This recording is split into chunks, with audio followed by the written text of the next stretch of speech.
And if there's one thing I can say to you as a leader and so forth, you got to look and see how you can make a difference.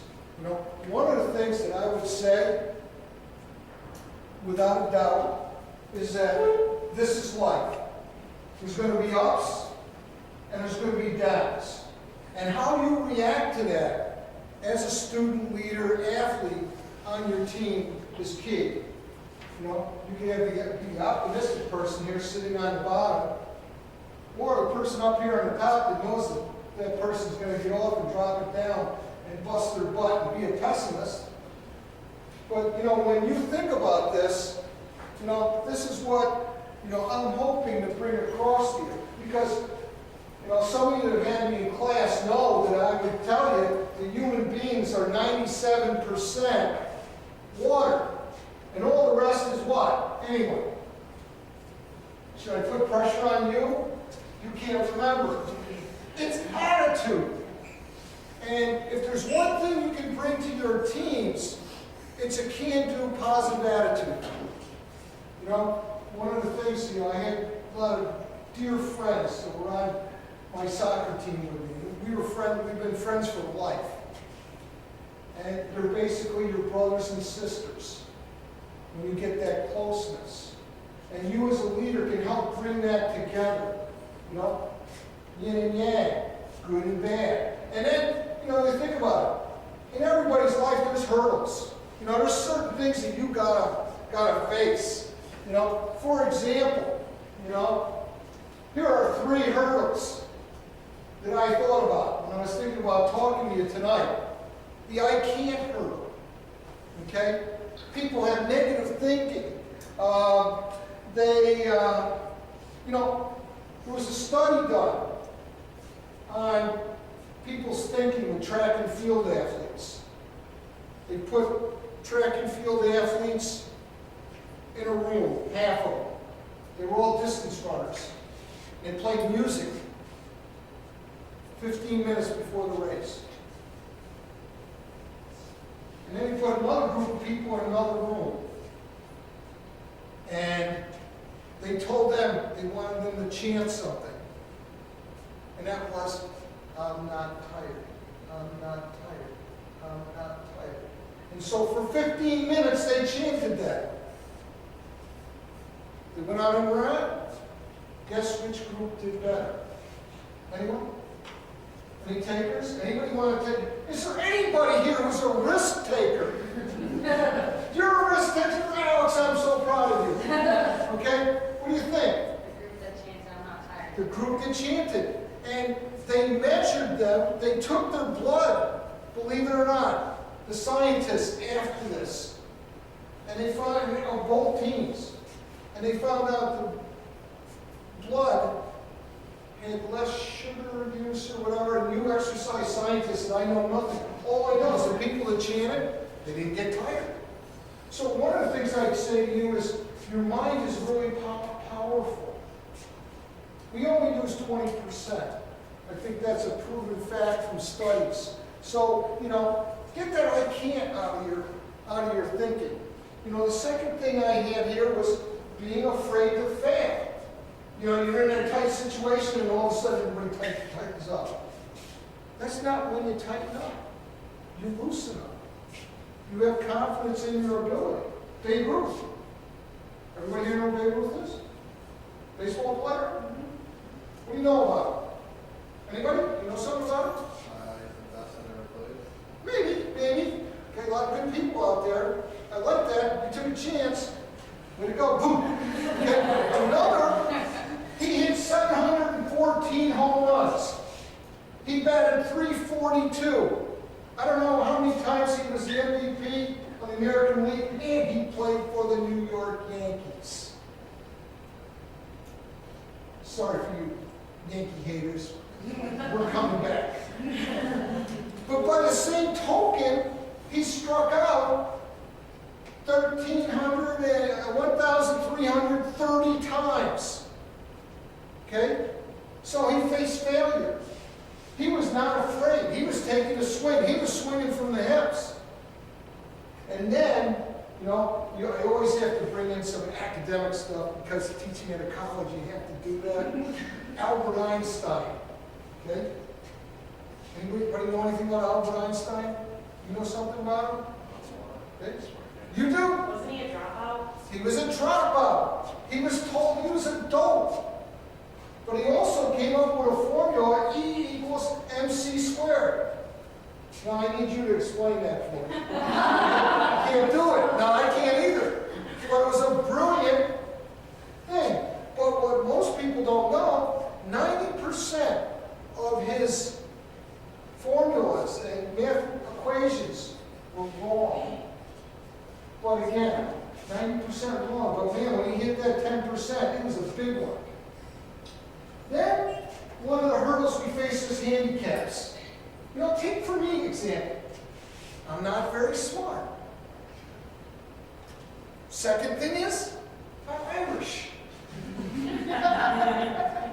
I'm short. I'm bald. But one of the things you have to do is overlook that. You know? My friends also, it was interesting one time, they said, no, you know, we heard you do that talk, you forgot one. You forgot about ugly. So, yeah, okay. But good news for you guys, you know, sometimes you can get lucky like I did and marry a beautiful woman. Okay? She was great. Okay? Way beyond my talent. Now, you know, one of the things that I'd like to say is, these are some ways to overcome obstacles. I call them building blocks. And if you have these building blocks, these are things that help you be a good leader. And help, you know, because, you know, it's easy when things are going good. You know, when I was here at college and we're winning every single SUNYAC game, you know, it was pretty easy, you know. Oh, good, we're playing Oswego. We're going to beat them 10-0. And that's what we would do. Okay? Fact. We played Geneseo. Beat Geneseo 10-0. Okay? We had so many good players. We had 9 guys that came off our team and turned pro. One of them played in the NASL against Pele. You know? But, you know, these are things that can help you overcome obstacles. Passion, unity, cheerleading, making it fun, being a leader, having flexibility, and think and sing. First one is something that I feel strongly about, is that you have to have passion as a leader. You've got to be somebody that loves your sport. And you've got to pass that on to your teammates. You know, one of the ways to show passion is to work hard every day.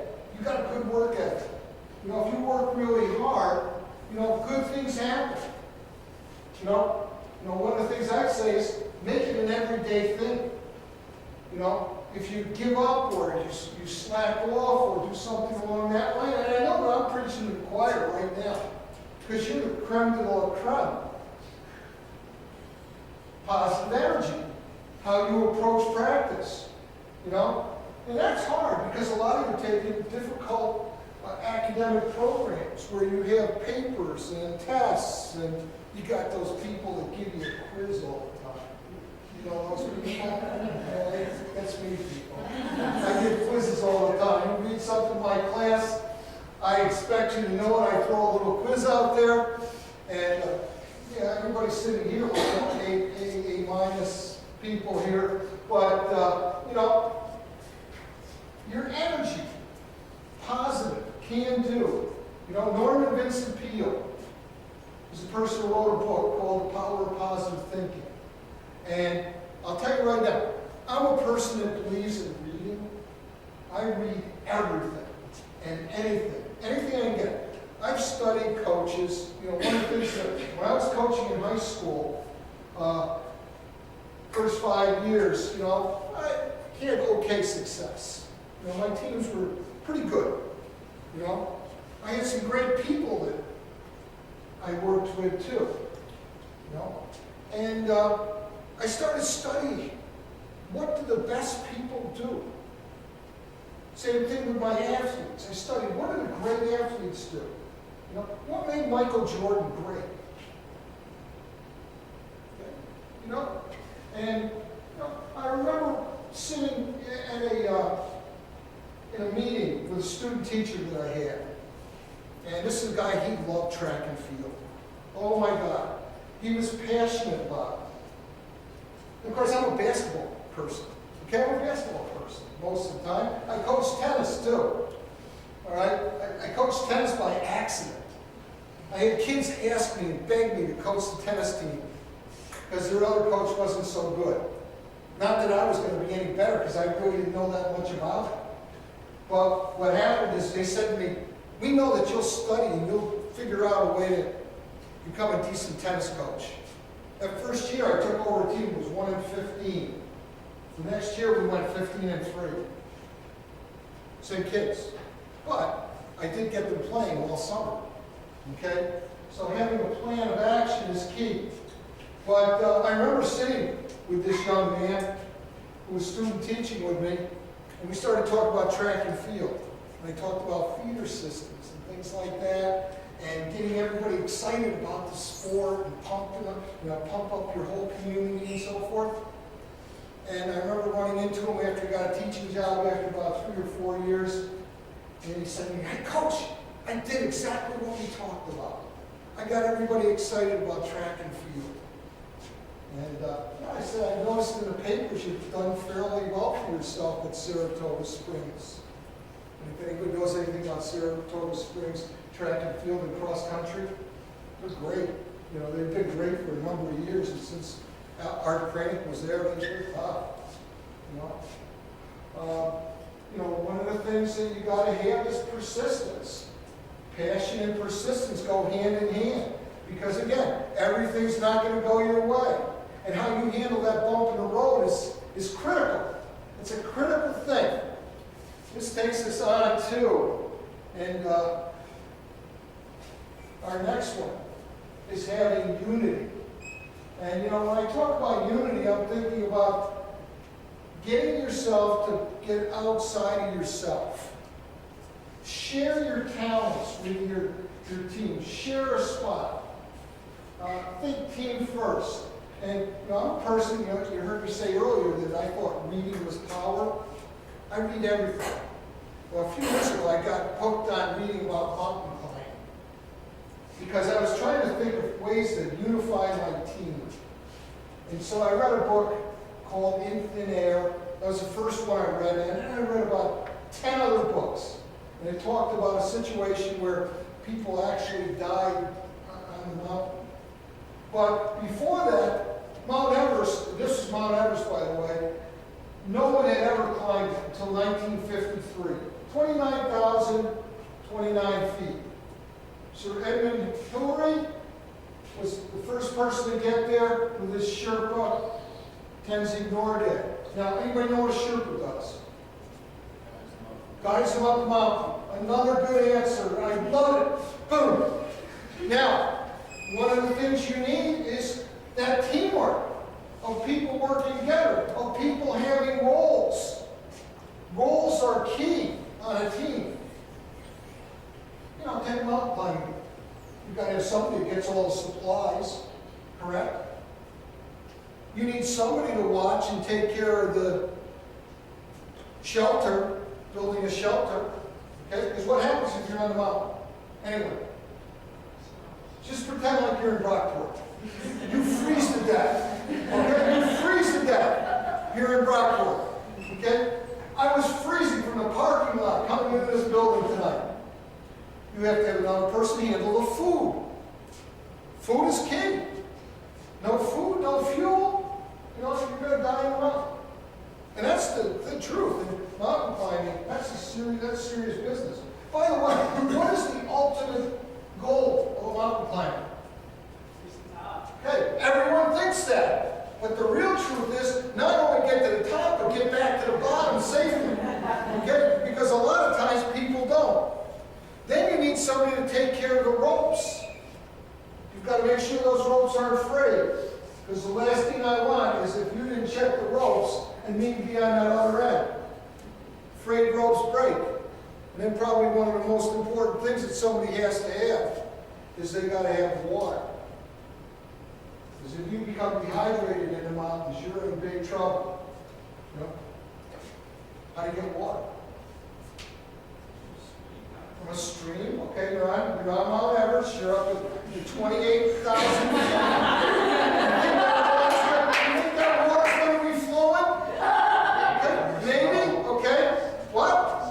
Snow. You melt the snow. Okay. Oh no, you are 3 for 3. I love this. Okay. And what's your name? Jeremy. Jeremy, I'm glad to meet you. Okay. It's nice to meet someone who's smarter than I am. But again, you know, he melted snow. But you know, being old like I am, I would have one bit of advice. You know what that is? Never melt yellow snow. Okay? So remember that. Which takes us on to roles. I want to take this a little further and turn it towards a team. Okay? One of the things that good teams do is they establish roles and the players accept it. You know, when I played here at the college, I had a role. I was not the best. I was not super talented with both feet. I had a left foot, that was it. And I would figure out some way to get the ball over my left foot at all times. And I could hit the thing hard. I could cross the ball. That's what I did. And I'd cross it into all our star scorers. All those people that could finish. You know, and you know, one of the things that getting a role, you know, maybe you don't have star level talent, but by working hard and trying to fit in to a role, it can help your team. Because there's a lot of interdependency that goes on. You know, what Erin does affects me. What I do affects her. You know, you take a relay, for example. If you get a bad handoff, you know, you're going nowhere. You get a great handoff. You know, if somebody gets you a lead, makes you look good. You know? And the idea of the dirty shoulders concept, where people stand on other people's shoulders. You know, other players making other players better. And one of the things as good leaders, it's important for them to make sure that they're making their teammates better. Now, how do you do that? How do you do that? Well, like in basketball, you know, one of the best things is nobody cares who gets the glory, but they get people in places, for example, in basketballs, you know, one of the things you got to score points. So you got to get your scoring people in places where they can do damage. And teammates know better than even us coaches, for sure. And you know, if you stand up tall, you back up, you lift up, you've got a good chance of making your team even better. Let's see if I missed anything. Yeah, I got the short, bald, and Irish. Okay. All right. This takes us on to the next one that I had here. And that is cheerleading. Somebody said, cheerleading? What do you mean? Well, you know, one of the things that I think that make teams special is the interpersonal relationships that go on between players. Is your team tight? Do they know, does everybody know things about each other? You know? I know a lot of things about some of the people in here, okay? And, you know, I think that, you know, if you look at today's societies, there's all these naysayers. They can't wait to find something wrong, you know? And I remember, you know, reading some of the different things in the student newspaper and just feeling really crummy about it. Because, you know, you got some people thinking they know a lot about sports, and they really don't. You know, they're on the outside looking in. And as people, I think we need to know that somebody is on our side. And certainly our classmates should be. But as teammates and so forth, we've got to have good morale. We've got to have upbeat and lifting people up. You know, I think about it, and you know, if for example, when I played that game against Cortland and knocked the ball over the bar from inside the box, I'm not talking the goal, I'm talking the goalie box, I'm talking the 18-yard line. I put 5 over the bar. My teammates were really supportive. Like, you get the next one. Well, you get the next one.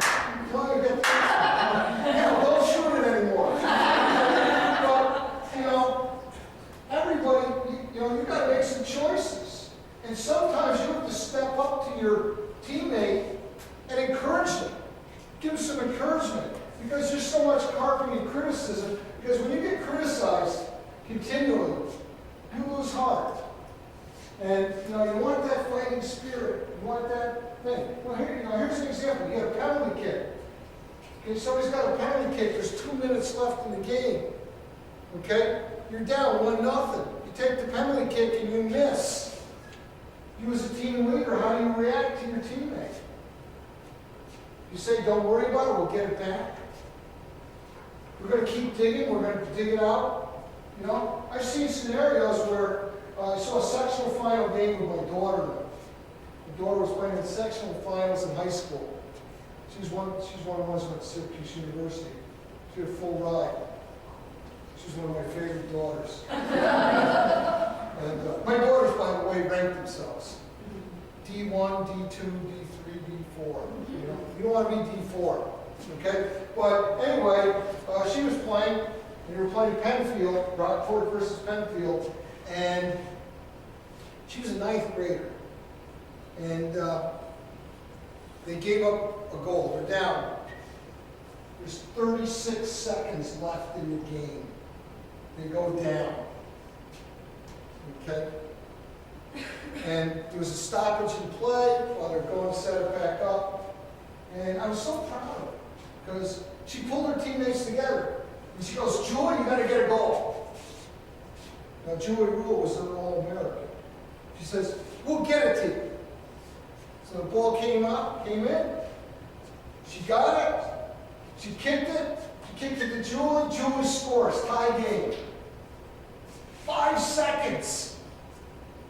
And the miracle was they stole the kickoff, went down and scored, and won the sectionals with 3 seconds left in the game. People went crazy. You know? Well, you got to think of how you react as a leader. Are you going to lift up your teammate that's down? Are you going to pat the person who's playing great on the back and build that confidence up? I would say yes. I would say definitely yes. Then we look at 4. Number 1 reason why people play sports is, anybody, come on, it's fun. Everybody loves sport, you know? Look at me. I'm a senior citizen, okay? I'm 65 years old, and I still play sports, you know? Don't play the same ones. Okay? Obviously, I don't play basketball or soccer anymore, but I play tennis. And I knock the racquetball around. Hey, gymnastic. Okay. I love beating on Feeney. It's my hobby, beating on Feeney. But, you know, I think that, you know, it's got to be fun. And as leaders, you can make it fun. You can make it fun. You know, when you've got a great environment built, where people are building on each other and so forth, I think it's great. I'm a great movie watcher, by the way. I love the movies. You know, I went to a movie the other day, saw The American Hustle. Hated it. What a terrible movie. I got it. Just remember always you're at your best when you're serving others. Have you ever heard me say that? Yes. Yeah. And I believe that. I try to live that, by the way. But anyway, one of my favorite movies is The Mighty Ducks. You know, that's a great movie. You know, that's one that lifts you up. You got the 2 different styles going on. The one coach who's hard-nosed, putting pressure, the kids are playing tight. And then you got the other person who is as loose as a goose. Okay? And, you know, the old thing, in order to fly, you got to have fun. And you had a rags to riches story. You know? Where's the first? You know, I think about football, for example. And I love football. One of my girls went to University of Alabama for her doctorate. Okay? And when she was down there, I learned something about football. That place is crazy. It is nuts about football, but it's nuts about all sports. You know? I was going to get down there and, you know, let me bring this back. Auburn, their arch rivals, had a horrible year a year ago. They won maybe 2 games. Okay? They were at the bottom of the pack. I don't even know if they won an SEC game. They turned around and played for the national championship. that can happen. But I gotta go back to Alabama, because I love Alabama. When I was down there, we'd get out there and visit. We'd have such a great time. Mary and I and Betsy. You know, I remember we went to a gymnastics. They said, "Dad, you gotta go to a gymnastics meeting." I said, "I don't know anybody here, you know, right?" She says, "I do." She says, "I got 3 of my athletes who I tutor who are going to be in the gymnastics meet." So I'm thinking, you know, I've been to gymnastics meet. I've been to Feeney's meets. I've gone once in a while, okay? You know, we have 500 people. You know, we have a great team, fantastic performers and so forth. But I didn't realize what I was going to. Because at the University of Alabama, they get 15,000 people for a gymnastics meet. It was number 1 versus number 2 in the country. I thought I was at a Chicago Bulls basketball game. You know, I mean, they had the strobe lights going, they had the music. You were watching the players pump each other up. I mean, it was unbelievable. You know? So, you know, one of the things I'd say here, make it as fun as possible. Which takes us on to your leadership. You know, you're the conduit for positiveness on the team as a leader. You know, I think that having a positive approach is huge. Anybody that would ever tell you, you know, your student teaching at Brockport, only believe 50% of what they tell you about me. But one thing I would say, though, is they say I'm a very positive person. And then I try to build an environment of positiveness and positive thinking. And, you know, I try to get my athletes the idea that how are you going to make your team, I'd say, how are you going to make your teammates better? What can you do? What sport can you play? You play hockey, okay? Now, what position? Defense, okay? Now, I'll tell you right now, I know very little about hockey, okay? I don't know that much. But what I do know is that you play a key role, not only keeping the ball or the puck out of the ball, they're basketball, keep the ball out of the goal, keep the puck out of the goal, but also you're the first line of attack and making sure you're a good passer, a good checker, and all those other things that go with hockey. You know, and you know you can make your teammates better. You know, sometimes somebody gets beat. If somebody gets beat, what do? You cover for them. Absolutely. And that's huge. Okay? I want you on my team. Okay? I like that. Okay? You know, and plus you can probably help me with my hockey knowledge. All right? Take charge. Things that leaders do is they remind people. They reinforce the things that coaches are trying to get across. They re-energize people. They reassure them. They refocus them. And those are all things that good leaders do.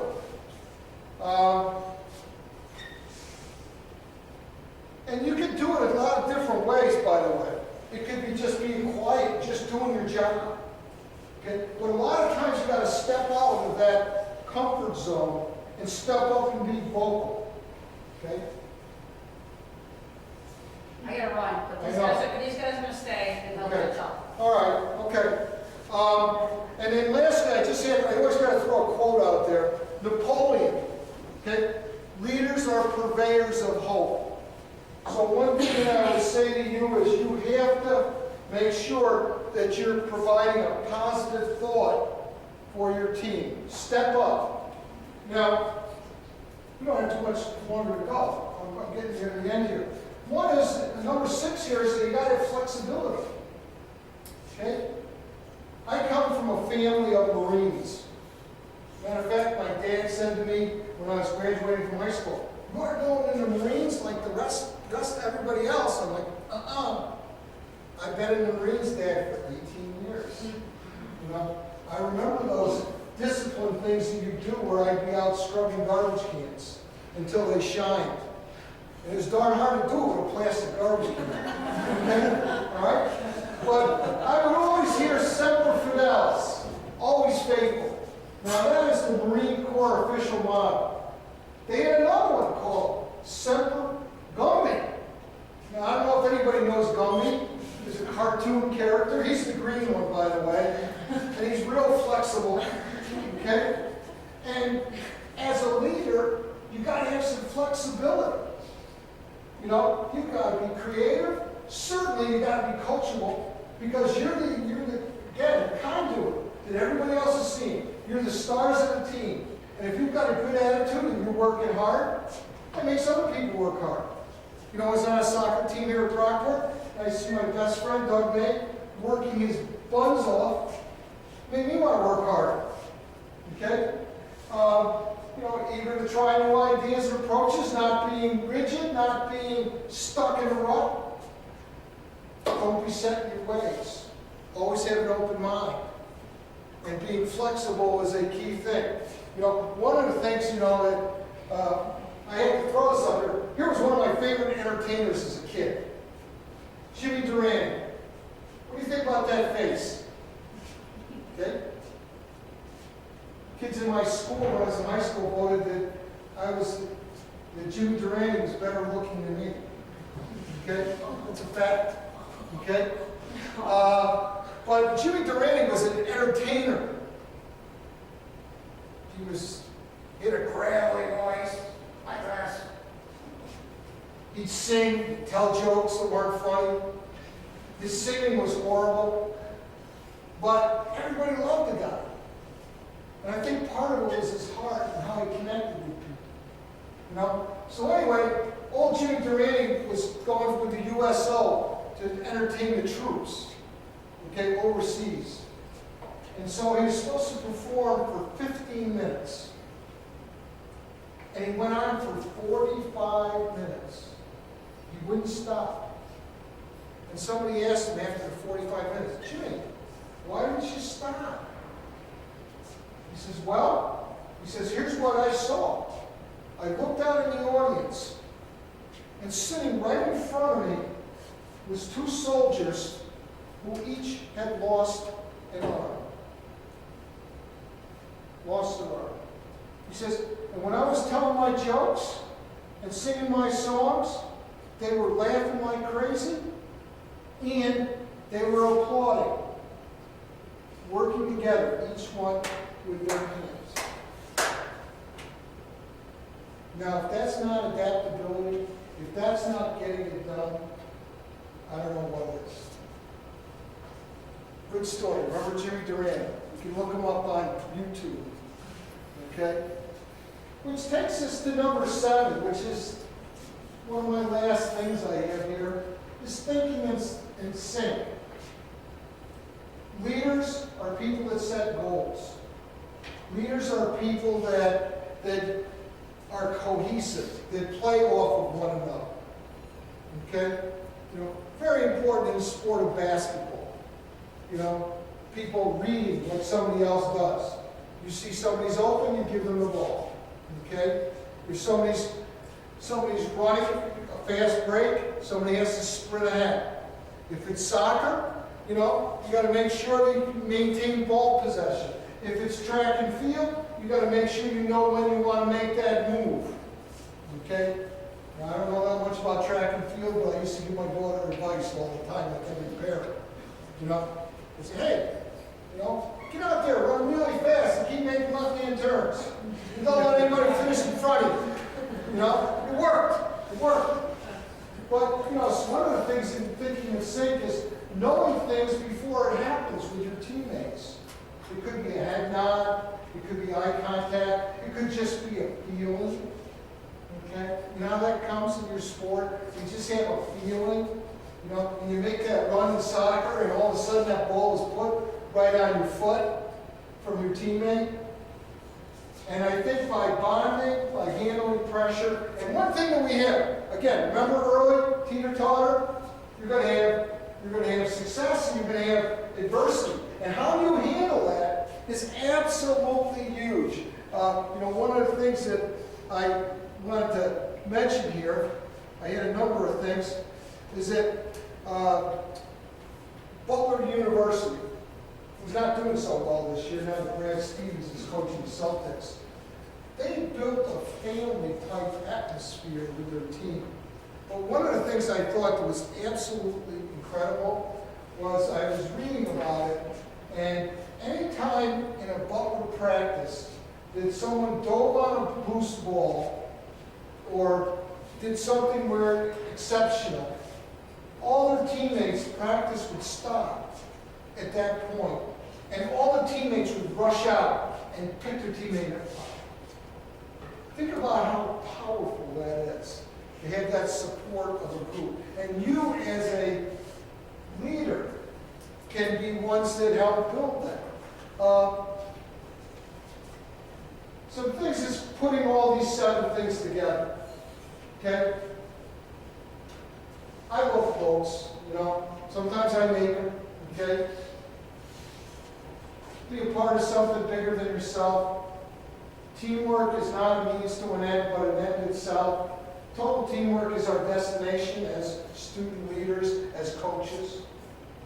And lastly, if we achieve the true goal of teamwork, then victory and winning will be an experience that we can enjoy together again and again along our journey towards completeness as a team. And one thing I can tell you right now, as somebody who's been around the block more than once, okay, is I still remember some of those things that came from our teams here at Rockport. Finishing off, just wanted to thank Nicole, Susan, who had to leave. It's been an honor and a privilege to talk to you for this half hour, just about, maybe a little bit more, okay? But I hope you can take some of my ideas on leadership and being on a team and doing things that will pick up your teammates, and I hope they can be used by you. I wish everybody success for the rest of their seasons.